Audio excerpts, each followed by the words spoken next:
आप देख रहे हैं SRS हमसफर। स्वागत है आपका हमारे चैनल पे। और आज हमारे साथ है AIMIM पार्टी के प्रवक्ता असलम शेख। स्वागत है सर आपका हमारे चैनल पे। जी बहुत बहुत शुक्रिया सर मैं आपको इसके लिए बुलाया हूँ कि आप गुजरात के जो है प्रवक्ता हैं शायद हमारे हिसाब से, जी। और आपकी पार्टी जो अभी हाल में चुनाव आने वाला है, तो आपकी पार्टी की क्या तैयारी है इसके ऊपर?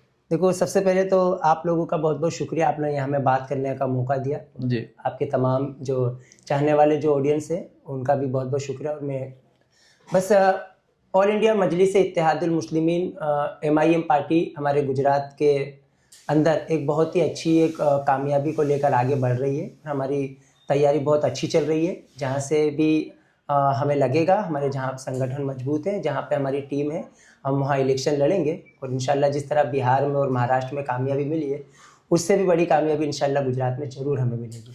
तो सर जिस तरीके से बिहार में और महाराष्ट्र में आपको कामयाबी मिली है, गुजरात में इतना आसान नहीं है कामयाबी हासिल करना। नहीं, ऐसा नहीं है। देखो, चुनाव जब होते हैं तो जमीन उससे पहले थोड़ा सा टफ लगता है। बिहार में भी पोजीशन थी। बिहार में तो हमारे जो 4 MLA थे वो दूसरी पार्टी में चले गए थे, तो कहीं ना कहीं ऐसा था कि मतलब उसको वापस कवर करना, वापस जीत के आना उन्हीं सीटों पर एक टफ था। लेकिन असदुद्दीन ओवैसी साहब जो हमारे राष्ट्रीय सदर है, उनकी कुर्बानी और उनकी मेहनत, और हमारी बिहार की जो टीम है, अख्तर उल ईमान साहब, उनकी जो मेहनत थी, वहाँ के संगठन का जो काम था, उसको लेकर एक बहुत ही अच्छा लोगों में रुझान आया और हम लोगों ने वापस एक बदलाव की राजनीति बिहार में शुरू की। और जो हमारे जो 5 सीटें थी वो वापस 5 सीटें आई। उसके बाद में हमारे जो महाराष्ट्र के अंदर जो रिजल्ट आया कि हम पहले 60 सीटों पर थे 2017 में, और अभी 125 पर हम जीते हैं। तो इंशाल्लाह गुजरात में भी एक बड़ी कामयाबी हमको मिलने वाली है। तो सर यहाँ कांग्रेस इतने जमाने हो गए लड़ते हुए, आज तक समझिए कुछ हासिल नहीं कर पाई है, और MIM पार्टी अभी समझिए आए हुए आपको कितने साल हो गए गुजरात के अंदर, आप कैसे हासिल कर लेंगे इतनी बड़ी जीत?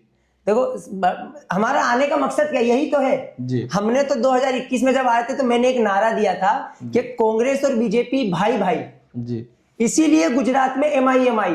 अच्छा। हम आए इसीलिए यहाँ पर, ये दोनों भाई भाई हैं और दोनों ने मिलकर 30 सालों से, इससे पहले अभी हमारे भारतीय जनता पार्टी की सरकार गुजरात के अंदर, हमारे गुजरात में बीजेपी की सरकार 30 सालों से है जी।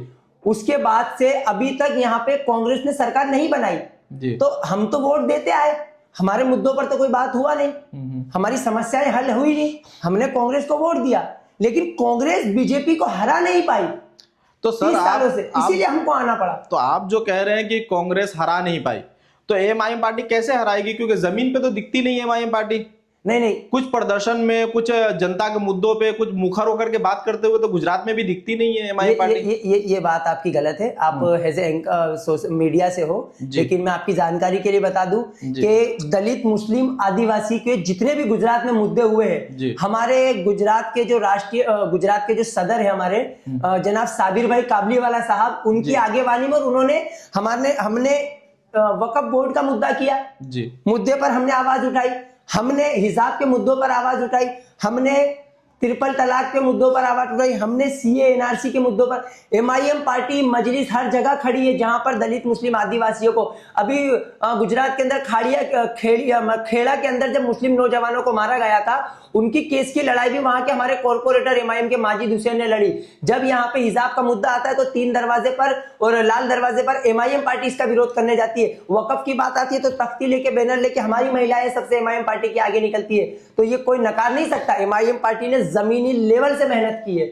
नहीं, अभी चुनाव है, इसके लिए अभी मुझे लग रहा है हाल में आप लोग ज्यादा दिख रहे हैं, वैसे उससे पहले नजर नहीं आ रहे थे। नहीं, देखो, चुनाव की बात ऐसी है कि चुनाव तो हर 5 सालों में कहीं ना कहीं आते ही रहते हैं। और ये बेसिकल मुद्दा, अगर हम चुनाव की सब बातें करेंगे तो ये सामाजिक काम करेंगे कब जी? भाई ये मुद्दे हैं तो ये तो काम तो करने पड़ेंगे। अब सरकारें लेकर आती है इस तरह के बिल और इस तरह के कानून पास करती है, तो ये कोई चुनावी एजेंडा नहीं है, चुनावी मुद्दा नहीं है। चुनाव तो आएंगे और चुनाव इससे पहले भी थे, लेकिन पब्लिक की समस्याओं के लिए काम तो करना पड़ता। हम नहीं करेंगे तो कौन करेगा? ये बात आपकी सही है कि जनता के लिए काम करना पड़ेगा, लेकिन कुछ मैं देखता हूँ आपकी पार्टी में जो जनता के लिए काम करते हैं नेता, जो जमीन से जुड़े हुए होते हैं, ऐसे लोगों को पार्टी ऊपर मौका नहीं देती है। मौका उनको देती है जिनका कुछ रिकॉर्ड होता है, बाहुबली रिकॉर्ड होता है या कुछ नाम होता है, जिनका उनको मौका दिए। देखो, सबसे बड़ी बात मैं आपको बता दूं, बहुत अच्छा सवाल किया आपने। इसकी सबसे बड़ा एग्जांपल मैं खुद हूँ जी। मैं ऑटो रिक्शा चलाता हूँ। मैं तमाम दर्शकों को बताना चाहता हूँ, मैं एक बात कहना चाहता हूँ। मैं प्रवक्ता हूँ मैं ऑटो रिक्शा चलाता हूँ, मैं एक बहुत सामान्य वर्ग से जी। हूँ, मध्यम वर्गीय परिवार का लड़का हूँ, मेरा कोई बैकग्राउंड पॉलिटिकल नहीं है, मेरे बाप दादा कोई राजनीति में नहीं थे, बाप दादा मेरे परिवार नहीं, पूरे खानदान में कोई राजनीति में नहीं है, लेकिन मुझे जो सलाहियत है थोड़ा बोलने की, थोड़ा लिखने की, थोड़ा पढ़ने की, मैं असदुद्दीन ओवैसी साहब की विचारधारा को लेकर, दलित मुस्लिम जो आदिवासियों की एक विचारधारा है कि हमारी कौम के लिए, समाज के लिए कुछ अच्छा करना है, उसको लेकर मैं आया। आज हमारे गुजरात के अंदर असदुद्दीन ओवैसी साहब जब वो आते हैं यहाँ पर और साबिर काबलीवाला साहब अपने बाजू में बिठाकर आज मुझे इस मौका देते हैं कि सर आप जो बात बोल रहे हैं कि मुझे बैठने का मौका मिलता है और मैं समझिए प्रचार कर रहा हूं, मैं बोल रहा हूं, तो ये सिर्फ पार्टी यूज करती है। जो जहां तक मैंने देखा है कि वर्कर को जीरो लेवल से उठा करके, जिसको बोलने की टैलेंट है या फिर ग्राउंड लेवल पे काम करेगा, वैसे लोगों से काम तो करवा लेती है, लेकिन उनको मौका नहीं देती है, मतलब टिकट नहीं देती है, चुनाव नहीं लड़वाती है। नहीं, देखो ऐसा कुछ नहीं है। आरोप अगर इस तरह के लगते हैं तो ये तो देखो, सबसे बड़ी बात, आप स्वतंत्र हैं, आपका सवाल जायज है, लेकिन मैं नहीं मानता कहीं ना कहीं ऐसा।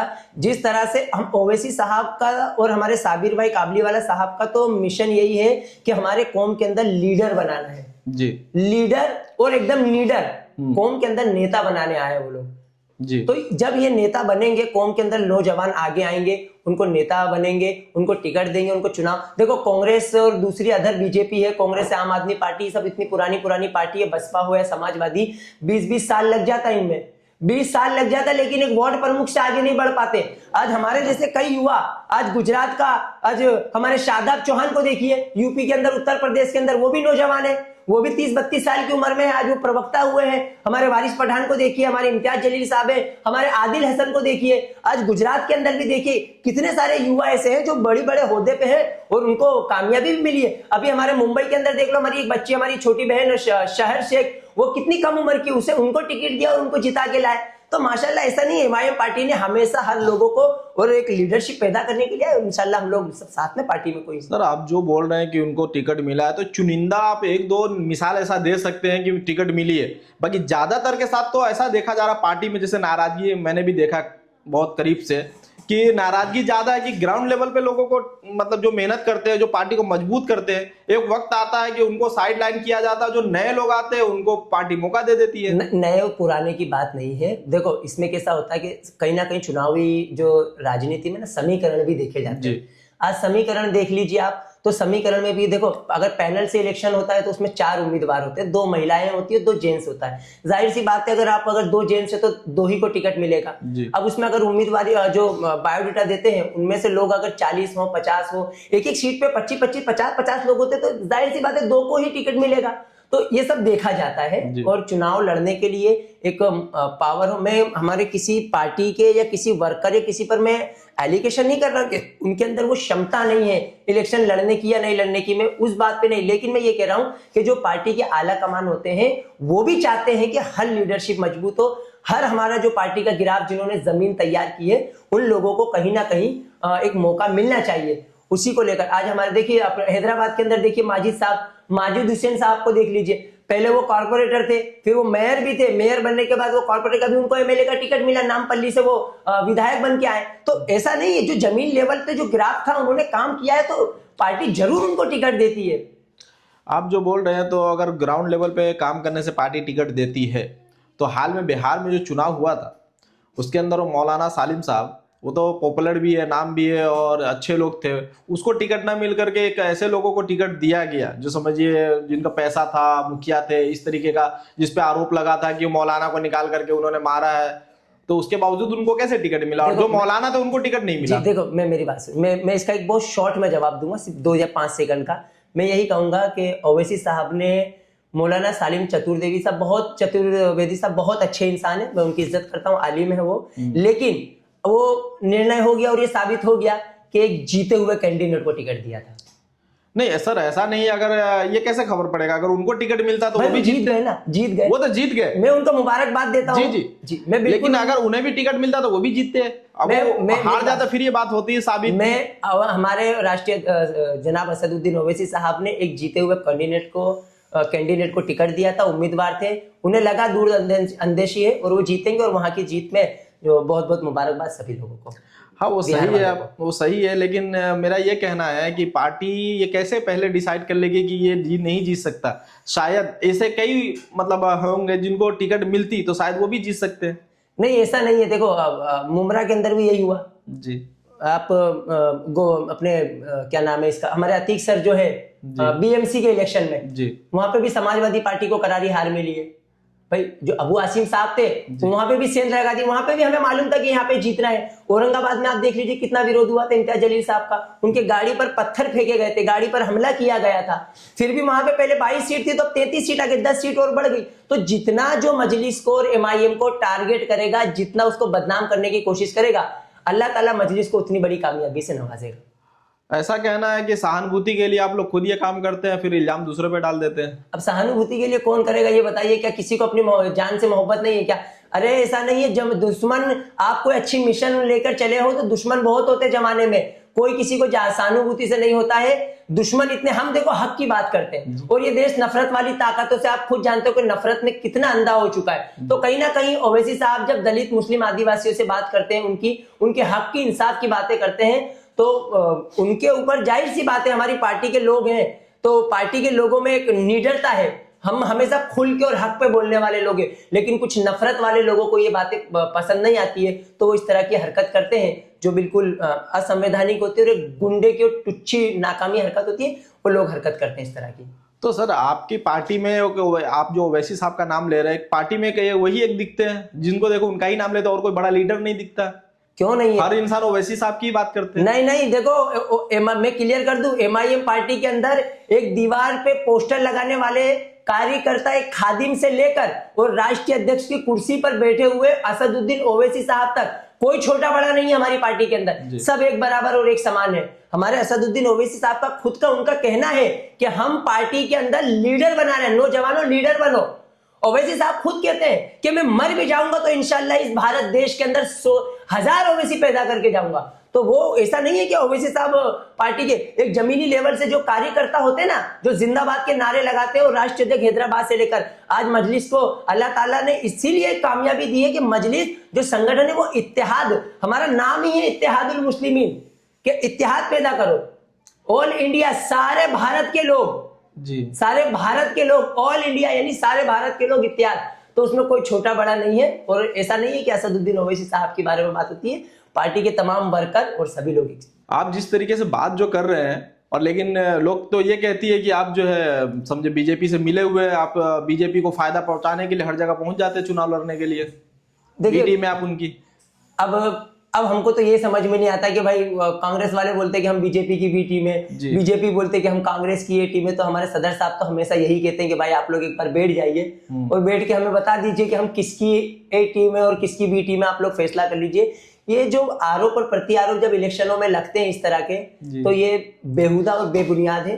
भाई देखो, संवैधानिक अधिकार है हमारा पार्टी का लड़ना, यानी चलो हाँ, अगर हम गुजरात के अंदर इलेक्शन लड़ने आए हैं तो हम बी टीम हो गए, और ये जो दूसरी पार्टी आई है वो क्या यहाँ पे कंचा खेलने के लिए आई है क्या? उनके लड़ने से वोट में पोलराइजेशन नहीं होता, वोट नहीं बढ़ता, वोट बटना नहीं बटना वो एक अलग है, आवाम किसको चाहिए। और दूसरी बात, यहाँ पे आने का मकसद हमारा ये है कि जो हम पे इल्जाम लगाते हैं कि ये बीजेपी की बी टीम है, आज मैं ये कहना चाहता हूं, मैं उन लोगों से जो इल्जाम लगाते हैं कि 2017 के अंदर, 2017 में कांग्रेस पार्टी के 2017 में 99 इनके पास में विधायक थे, और आज इनके पास कितने, कहां चले गए सारे विधायक? अरे बीजेपी को तो आप लोग मजबूत कर रहे हो। आप लोग गोवा में देखिए, आप लोग मध्य प्रदेश में देखिए, उसके बाद में बीजेपी के अंदर कांग्रेस के बड़े बड़े चेहरे चले गए, और उसके बाद में आप असदुद्दीन ओवैसी साहब यानी हमको बी टीम का इल्जाम लगाते हो।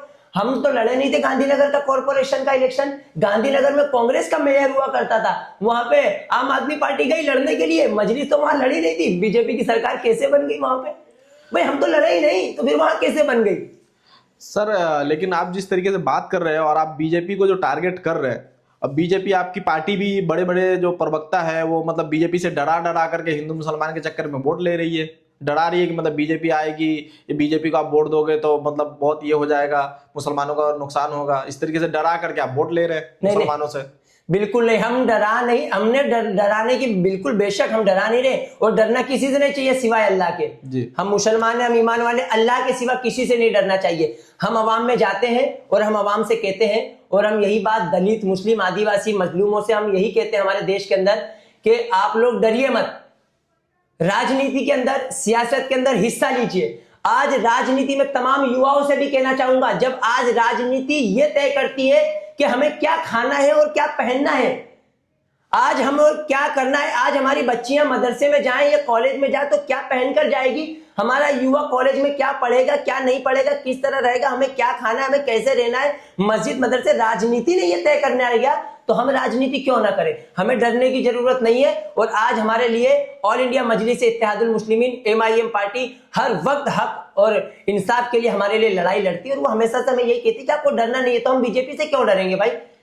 तो सर आप जो ये बात बोल रहे हैं आदिवासी की, दलित की आप बात कर रहे हैं, लेकिन आपकी पार्टी का नाम ही है AIMIM पार्टी, मतलब मजलिस इत्तेहादुल मुस्लिमीन, इसमें तो सिर्फ मुस्लिमीन का नाम है, मुसलमानों की पार्टी है ये, और आप बात दलितों की कर रहे हैं। शिवसेना किसकी पार्टी है?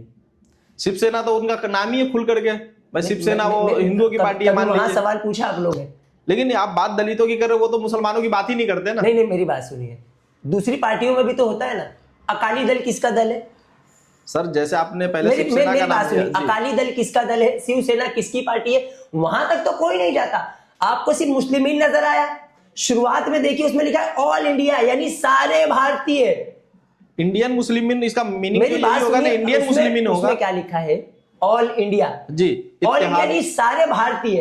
इत्तेहाद मतलब आपसी मिलना, जोड़, हाँ आपसी मिलना। आगे का लफ्ज जो है वो मुस्लिमीन। मेरी बात, मुस्लिमीन है तो मुस्लिमीन है तो मुसलमानों के अंदर इत्तेहाद लाना। लेकिन हमने बात हमेशा दलित मुस्लिम आदिवासियों की है, जहां पर भी हमें अभी BMC का चुनाव देखिए आपने, BMC के अंदर हमारे महाराष्ट्र के अंदर वहां पे हमारी टिकट से हिजाब वाली भी जीती है, तिलकधारी भी जीते हैं। हम सेक्युलर बन के वहां पे उभरे, हम सेक्युलर बन के उभरे वहां पे। जो ये सेक्युलर की दुहाई देते वो लोग कम्युनल हो गए, वो कभी हमारे मुद्दों पर बात नहीं करते। आज अगर किसी दलितों का मुद्दा होगा, किसी मुसलमानों का मुद्दा होगा, तो ये कांग्रेस, BJP और आम आदमी पार्टी जो सेक्युलर बन के सब मुंह मोड़ लेती है। लेकिन बैरिस्टर असदुद्दीन ओवैसी साहब ने हमेशा दलित आदिवासियों को साथ में लेकर। साबिर भाई कामली वाले जो है प्रदेश अध्यक्ष जो है आपके MIM पार्टी के, वो समझे पहले 2 बार जो है कांग्रेस के साथ जो MLA बन चुके हैं, उसके बावजूद आज उन पार्टी को छोड़ करके आज उनको ही बुरा बोल रही है, मतलब आपके प्रदेश अध्यक्ष जो है। नहीं नहीं, देखो ऐसा नहीं है, आपका सवाल जायज है। 2 बार हमारे साबिर भाई काबली वाला साहब जो हमारे प्रदेश अध्यक्ष हैं, वो कांग्रेस पार्टी में थे और कांग्रेस, लेकिन उन्होंने कांग्रेस में रहकर गुजरात के अंदर कहीं ना कहीं उन्होंने अपने समाज के लिए, कौम के लिए और हमेशा गरीब पिछड़ों के लिए आवाज उठाई है और उन्होंने मुद्दों पर अपनी बातें की है। जब यहाँ पर जब कांग्रेस पार्टी को ऐसा लगा, आज हमारे गुजरात के अंदर कई ऐसे बड़े बड़े नेता हैं और कॉर्पोरेटर, काउंसिलर हैं जो साबिर काबली वाला साहब जो हमारे प्रदेश अध्यक्ष है, उनके हाथ के नीचे वो नेता बन के आए। साबिर काबली वाला साहब ये MIM में आकर नहीं, उनको कांग्रेस में थे तब भी उनकी ये मंशा थी कि हमारा लीडर हमारी कौम में से हो। लेकिन कांग्रेस पार्टी ये नहीं चाहती थी। कांग्रेस पार्टी ने शुरू से हमेशा से मुसलमानों के साथ भेदभाव किया। वो सच्चर कमेटी की रिपोर्ट से लेकर आप गुजरात तक, दिल्ली की राजनीति हो चाहे गुजरात की राजनीति हो, कांग्रेस पार्टी ने मुसलमानों को अछूत बनाते। मैं तो ये कहता हूं कि कांग्रेस पार्टी मुसलमानों की वो सौतेली मां है जो घर का काम तो पूरा करवाती है लेकिन खाना पेट भर के नहीं देती। ये तो कांग्रेस पार्टी ने साबिर काबली वाला साहब की 2012 में टिकट काट दी, जबकि वो सिटिंग MLA थे। भाई किस बुनियाद पर आपने टिकट काटी? सिर्फ इसीलिए कि वो मुसलमानों की बात करता है, वो मुसलमानों के हक और इंसाफ के लिए आवाज उठाता है। दूसरी बार जब फिर उसके बाद में 2017 में फिर टिकट काट दी। 2 बार आपने इंसान की टिकट काट दी सिर्फ इस बेस के लिए। कांग्रेस पार्टी ने तो लीडरशिप को खुद को कम किया। यहाँ पे साबिर काबली वाला जैसे इंसान को वो संभाल नहीं पाई कांग्रेस पार्टी। साबिर काबली वाला जैसे कद्दावर नेता को कांग्रेस पार्टी अपने साथ में रख नहीं पाई। आज कांग्रेस उसका भुगतान इस गुजरात में भुगत रही है। तब जाकर साबिर काबली वाला ऑल इंडिया मजलिस इत्तेहादुल मुस्लिमीन के सदर बने और हमारी कौम के लिए और समाज के लिए, दलित मुस्लिम आदिवासियों के लिए खिदमत को अंजाम दे रहे हैं। तो आप जो ये बात बोल रहे हैं कि मतलब उन्होंने मुसलमानों की आवाज उठाई, इसके लिए उनकी टिकट काट दी गई। बिल्कुल। तो आज जो अगर जो उसके अंदर पार्टी में मुसलमान है कांग्रेस के अंदर, तो इसका मतलब कि आवाज नहीं उठा रहे मुसलमान? बिल्कुल नहीं, बिल्कुल बता दो आप। मैं तो कहता हूं इनके घर, ये जब हमारी कोई कौम की बात आती है ना तो ये मुद्दे नहीं उठाते। मैं गुजरात के सारे कांग्रेसी लीडरों से बात करना चाहता हूं। भले ये न्यूज देख रहे होंगे, मैं उनसे कहना चाहूंगा आप लोग घर से बाहर तभी निकलते हो जब राहुल गांधी या सोनिया गांधी के घरों पर ईडी के छापे पड़ते हैं, लेकिन जब सड़कों पर जब किसी मुसलमान या दलित को मारा जाता है ना, तब आप लोग रोड पर नहीं निकलते हो। आप लोग रोड पर उसी टाइम निकलते हैं जब हमने यहाँ पर हिजाब की बात आई थी, जब हम हिजाब की मुद्दे पर हम लोग रोड पर प्रोटेस्ट कर रहे थे और ये खड़गे को और सोनिया गांधी को ईडी में केस के ऊपर जो छूट मिली थी नेहरू ब्रिज पर, उसका विरोध कर रहे थे। अगर आप कह रहे हैं कि मुसलमानों का सपोर्ट नहीं करते, नहीं बात करते, तो मुसलमान वोट कैसे देते फिर इन लीडरों को? अब नहीं देगा। आपने बिहार और महाराष्ट्र का रिजल्ट देख लिया। मुसलमान अब सच्चे, तो मैंने कहा ना कि ये मुसलमानों की सौतेली माँ है जो घर का काम पूरा करवाती है लेकिन खाना पेट भर के नहीं देती है। हमारे वोटों का सिर्फ इस्तेमाल करती है। हमारे वोट लेने के लिए कांग्रेस पार्टी आगे आती है, लेकिन कांग्रेस पार्टी ने ना कभी हमारी लीडरशिप को मजबूत किया।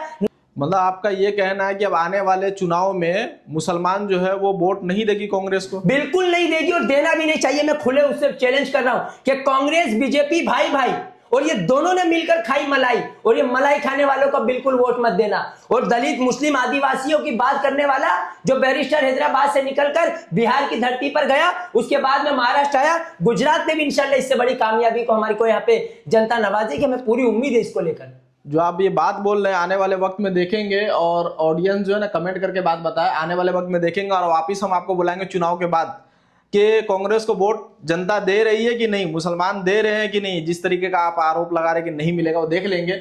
आप लोग कमेंट कीजिए, और आपको वीडियो अगर अच्छा लगा हो तो वीडियो को शेयर कीजिए। आप मेरे चैनल पे आए इसके लिए आपका शुक्रिया, और आप हमारी ऑडियंस को कुछ मैसेज दे दीजिए। बस हम ऑडियंस को यही कहना चाहेंगे कि मैं भी एक युवा हूँ और राजनीति में तमाम लोगों को आना चाहिए, और राजनीति में आप लोग भी आइए तमाम युवा, और एक देश को आगे बढ़ाने के लिए, देश की तरक्की के लिए तमाम समाज और धर्म और जाति को लेकर हम लोग इससे आगे बढ़ें और एक देश तरक्की करे, इसीलिए हम लोग राजनीति करें। और मैं तो MIM पार्टी से हूं, तो मैं तमाम हमारे कार्यकर्ताओं से और तमाम लोगों से यही कहना चाहूंगा कि हमारे गुजरात के लोगों से भी कि जितना भी हो सके हम लोग पार्टी को मजबूत करेंगे, और आगे भी जहां भी जरूरत पड़ेगी इंशाल्लाह बैरिस्टर ओवैसी साहब। और मैं आपके चैनल से एक बात और कहना चाहूँ, मैं बीच में भूल गया था कि अनकरीब बहुत जल्द शायद हो सकता है कि बैरिस्टर असदुद्दीन ओवैसी साहब भी गुजरात की धरती पर शायद अहमदाबाद की सरजमीन पर तशरीफ लाने वाले हैं। वो मैं ऑडियंस को आपको बताना चाहता हूँ। शायद सुनने में आया कि वो 18 तारीख को आने वाले हैं। अभी डेट ऐसी फिक्स नहीं है, अगर होगी तो हमारे सदर जो साबिर भाई काबली वाले साहब है उनकी तरफ से अनाउंस कर दिया जाएगा। चैनल को सब्सक्राइब करिए। तमाम हमारी पार्टी के लोग, जितने भी हमारे वर्कर से कार्यकर्ता और जितने भी सुनने वाले चाहने वाले लोग हैं, वो SRS जो है इनके चैनल है उसको सब्सक्राइब कीजिए। हम सफर है, बहुत बड़ा सफर लेकर निकले हो, तो ये सफर पर अल्लाह इनको कामयाबी दी, हम इसे दुआ भी करेंगे आपके लिए। और आपको बातें कैसी लगी आप कमेंट कीजिए, और वीडियो अच्छी लगी हो तो आप शेयर कीजिए, और हमारे YouTube चैनल को सब्सक्राइब कीजिए। जय हिंद।